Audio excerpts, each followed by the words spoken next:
చార్వాక వృద్ధుల ఐక్యత. అరే న్యాయమైన పోరాటం, అరే న్యాయమైన పోరాటం.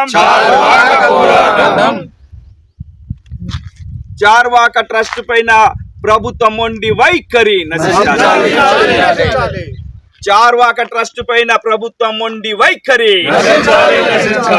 చార్వాక సంఘానికి ఏర్పాటు చేసిన 5 ఎకరాల భూమిని వెంటనే అమలు చేయాలి.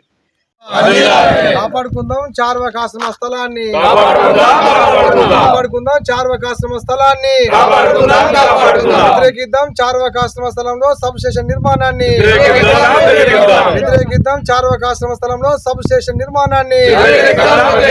చార్వాక వృద్ధుల ఐక్యత, చార్వాక వృద్ధుల ఐక్యత, చార్వాక వికలాంగుల ఐక్యత, చార్వాక వితాంతుల ఐక్యత.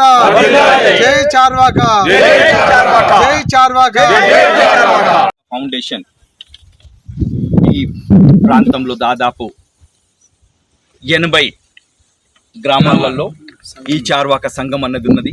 వృద్ధులందరినీ సమకూర్చి వృద్ధుల యొక్క బాధలను వారి యొక్క ఆత్మీయులుగా ఉండే సంఘమే చార్వాక సంఘం. మరి ఈ చార్వాక సంఘంకు గత ఎమ్మెల్యే గారు వీరి యొక్క కార్యాచరణను చూసి మరి వృద్ధులంతా అన్నదమ్ములుగా ఒక ఐక్యతతోటి ఉంటున్నారని ఆ ఆలోచనతోటి ఈ చార్వాక సంఘానికి గత రమేష్ బాబు గారు ఇక్కడ ఎమ్మెల్యే గారు వారు ఈ భూమి 5 ఎకరాల భూమి కేటాయించారు. లేటర్ ప్రొసీడింగ్ ఇచ్చారు. ఎవరిదో కాదు ఈ భూమి ప్రభుత్వ పరంగా ఉన్న భూమినే ఈ చార్వాక సంఘానికి ఇచ్చారు వీరి యొక్క మంచి కార్యాచరణను చూసి. కానీ రాజ్యాంగం మీద ప్రమాణం చేసిన వారు, రాజ్యాంగం సాక్షిగా ప్రమాణం చేసిన వారు ఇయ్యాల కుళ్ళు కుతంత్రాలతో రాజకీయ పార్టీల పరంగా అంటే ఆ పార్టీ ఇచ్చింది కనుక మేము దాన్ని వ్యతిరేకిస్తామన్నట్టుగా ఇయర సబ్ స్టేషన్ ఇక్కడికి తీసుకురావడం అన్నది హేమైన చర్యగా మేము దళిత లిబరేషన్ ఫండ్ తరఫున భావిస్తున్నాం. మరి ఇదే మాటను కలెక్టర్ గారికి కూడా చెప్తున్నాం.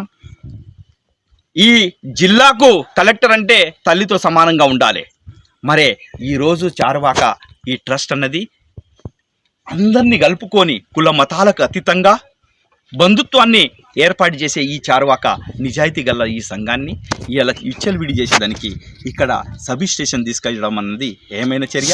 మరి గ్రామ సర్పంచ్ అన్నవారు ప్రథమ పౌరుడు, రాష్ట్రపతితో సమానమైన గ్రామంలో ఉండే హక్కు అతడు తీర్మానం చేసి ఇచ్చినప్పటికీ, ఊరు ప్రజలందరూ తీర్మానం చేసి ఇచ్చినప్పటికీ దాన్ని తుంగలో దొక్కుతూ ఒక ఎమ్మెల్యే గారా లేకుంటే దాని వెనక ఒక రాజకీయ దుష్టశక్తి ఇవాళ చార్వాకకు వ్యతిరేకంగా చేయడం అన్నది ఇదాన్ని మేము ఖండిస్తున్నాం. వెంటనే బేషరతుగా కలెక్టర్ గారు కూడా ఇదాన్ని స్పందించి ఈ చార్వాక ట్రస్ట్కు ఇంకా కావాలంటే ఫండ్ రిలీజ్ చేసి ఇదాన్ని అభివృద్ధి వైపు తీసుకుపోవాలని మేము కోరుకుంటున్నాం. అదే కాకుండా రేవంత్ రెడ్డి సర్కార్ ప్రజా సర్కార్ అంటారు, ప్రజల సర్కార్ అంటారు. మరి ప్రజా సర్కార్ ఇవాళ కుల మతాలకు అతీతంగా ఈ చార్వాక ట్రస్ట్లో వృద్ధులు ఉన్నారు. ఈ వృద్ధులకు ప్రభుత్వమే వెంటనే ఏదన్నా ఉంటే ఫండ్స్ పెద్ద ఎత్తున మంజూరు చేసి ఈ చార్వాక ఈ ట్రస్ట్ ఇది తెలంగాణకే కాదు యావత్ భారతదేశానికి ఆదర్శమని నేను తెలియజేస్తున్నాను. ఎందుకంటే ఇక్కడ చూశాము వీరికి ఇచ్చిన భూమిని, ఆ పండించే పంటను, ఆ పంటను వీళ్ళకి సాసనే వాళ్ళు పంట పండించి ఆ పైసలతోటే మళ్ళీ ఈ వృద్ధులకు ఏదైనా బాధలు వస్తే, ఆపదలు వస్తే దాన్ని యూజ్ చేస్తున్నారు. ఇది ఒక రోల్ మోడల్. ఈ వృద్ధులను చూసుకొని ఒక ఆత్మీయత, అన్నదమ్ముల ఒక ప్రవర్తన అన్నది వీళ్ళతోటి నేర్చుకోవచ్చు. కుల మతానికి అతీతంగా ఉన్న వాళ్ళు వీళ్ళంతా. మేమంతా మానవులమే అని చార్వాక ఏదైతే చెప్పారో ఆ మానవత్వాన్ని ప్రేమించే ఈ తత్వం ఇక్కడ ఉన్నది. ఈడ మనువాదం లేదు, ఈడ మానవతావాదం ఉన్నది. కనుక రేవంత్ రెడ్డి గారిని కూడా మేము కోరుకుంటున్నాం, వెంటనే ఈ ప్రాంతానికి ఏదైతే కుతంత్రాలతోటి ఏదైతే కార్యాచరణ జరుగుతుందో దాన్ని రద్దు చేయించుతూ ఈ ప్రాంతాన్ని కాపాడాలి. ఇదే పక్కపొంటి గురుకుల పాఠశాలను కూడా ఏర్పాటు చేయాలని, ఎందుకంటే వీళ్ళు కోరుకుంటున్నారు. మరి ఈ కోరుకున్న కోరిక మేరకు ఈ గురుకుల పాఠశాల ఏర్పాటు చేయాలి. కొందరు ఇక్కడ దుష్ట శక్తులు వారి భూములు రోడ్లలో పోయినోళ్ళు వాళ్ళు ఈ భూములను కబ్జా చేసేదానికి కబ్జా కోరులుగా తయారైనరు. ఆ కబ్జా కోరుల పైన చర్యలు తీసుకోవాలి, శ్వేతపత్రం రిలీజ్ చేయాలి. ఇవాళ ఈ రోడ్ల మీద ఎంత భూమి పోయింది, మరి వాళ్ళ పట్టా ఉండేనా, ఎక్కడికి వచ్చింది పట్టా? మరి ఈ ప్రభుత్వం మారంగానే పట్టాలు ఇస్తారా? అంటే భూ బకాసురులకా అని దీని మీద కూడా ఆలోచన చేయాలని ముఖ్యమంత్రి వాళ్ళని కోరుకుంటూ కలెక్టర్ను కూడా కోరుకుంటున్నాం. వెంటనే జ్యుడిషియల్ను కూడా కోరుకుంటున్నాం. వీళ్ళకి న్యాయం చేయాలని. వృద్ధులకు ఎవరు లేరు కనుక దళిత లిబరేషన్ ఫ్రంట్ తరపున మరి తెలంగాణ ఉద్యమకారుల జేఏసీ పక్షాన మేము ఈరోజు వచ్చాము.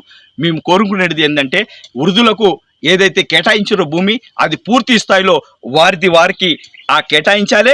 అండ్ కలెక్టర్ గారి యొక్క బలంతో పోద్బలంతో మరి ఇక్కడ ఎమ్మెల్యే గారికి చిత్తశుద్ధితో ఇక్కడికి ఫౌండేషన్ అంటే ఈ చుట్టూరుగా వీళ్ళకి కంపౌండ్ అన్నది ఏర్పాటు చేస్తూ వారికి ఏమైనా ఫండ్స్ రిలీజ్ చేసి ఇంకా అభివృద్ధి వైపు తీసుకుపోవాలని మేము కోరుకుంటున్నాం. కానీ కుళ్ళు కుతంత్రాలు రద్దు చేయాలని మేము కోరుకుంటున్నాం.